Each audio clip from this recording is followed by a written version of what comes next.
যারা ব্যাংক লুটপাট করে দেশের অর্থনীতির ক্ষতি করেছে, ব্যাংকের সাথে তাদের কোনো ধরনের সংশ্লিষ্টতা রাখা ঠিক হবে না বলে মনে করে Bangladesh association of bankers বিএবি। Bangladesh ব্যাংকের গভর্নর আহসান এইচ মনসুরের সঙ্গে সাক্ষাৎ শেষে সাংবাদিকদের কথা বলেন সংগঠনটির সভাপতি আব্দুল হাই সরকার। ব্যাংক খাতে সংস্কারে গঠিত টাস্কফোর্স যেন বিএবির সঙ্গে মিলে কাজ করে সেই আহ্বান জানায় সংগঠনটি। আব্দুল হাই সরকার বলেন, সংস্কার চাইলে গঠিত টাস্কফোর্সকে কাজ করতে হবে ব্যাংকারদের নিয়েই।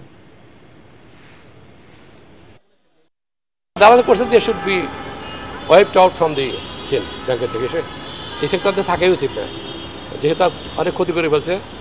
আর আমাদের এই ক্ষুদ্র দেশ, এই আমাদের এই মানে মোটামুটি এই সরকার চেঞ্জে তো অনেক ক্ষতি হয়ে গেছে আমাদের কাজে। এখন ওই সমস্ত যদি আমরা প্রশ্রয় দিই আমরা, তাহলে তো আমাদের দেশই পুরো ধ্বংস হয়ে যাবে। টাস্কফোর্স করে যাই যেটাই করুক সেটা আমাদের সাথে আলোচনা করতে হবে।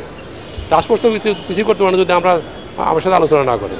আমি বলছি যে আমাদের উই শুড বি হার্ড, মানে আমাদের শুনতে হবে আমাদের কথা। আমরা যারা ব্যাংক পরিচালনা করি, আমরা পলিসি পরিচালনা তো আমরা করি, কাজে আমাদের সাথে আলাপ করে নিয়ে ভালো হয় আর কি।